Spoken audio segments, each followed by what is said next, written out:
হুজুর কইতে এলো রে। এই দেখতে পান না আপনি? যত সব। এই দোস্ত থাম। হুজুর সরি, আপনার লাগেনি তো? না বাবা, আল্লাহ রক্ষা করেছে। তোমরা এত তাড়াহুড়া করে কোথায় যাচ্ছিলে? আসলে হুজুর, আমার এক বন্ধুর বাসায় দুর্গাপূজার দাওয়াত আছে, ওখানেই যাচ্ছিলাম। ও হুজুর, আব্বু এই যে অজুখানার টাইলসের টাকাটা দিতে বলছিল, এই যে। আল্লাহ তোমার আব্বুকে উত্তম প্রতিদান দান করুক। তোমরা পূজায় যাচ্ছিলে বললে?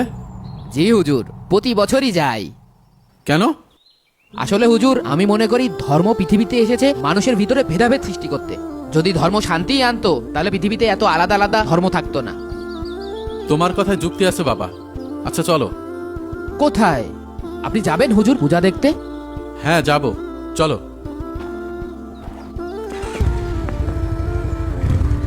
হুজুর হুজুর, বুঝলাম না, আপনি পুজো মণ্ডপে গেলে বিষয়টা কেমন হয়ে যায় না? হুজুর আপনি বুঝলেন না কি কথা? আসসালামু আলাইকুম সভাপতি সাহেব। ওয়ালাইকুম আসসালাম। আপনাকেই মনে মনে খুঁজছিলাম। কেন? আমাকে একটু হেল্প করতে হবে। জি বলেন, কি সাহায্য করতে পারি? হুজুর হুজুর, আমার দেরি হয়ে যাচ্ছে। আরে দাঁড়াও। হ্যাঁ? এই ভাই, হ্যাঁ একটু এদিকে আসেন।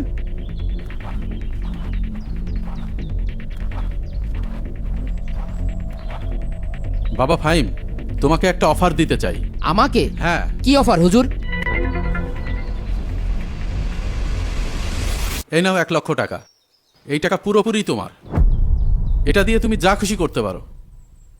কিন্তু কেন হুজুর? শর্ত শুধু একটাই, তোমার আব্বুর সামনে এই লোকটাকে আব্বু বলে ডাকতে হবে।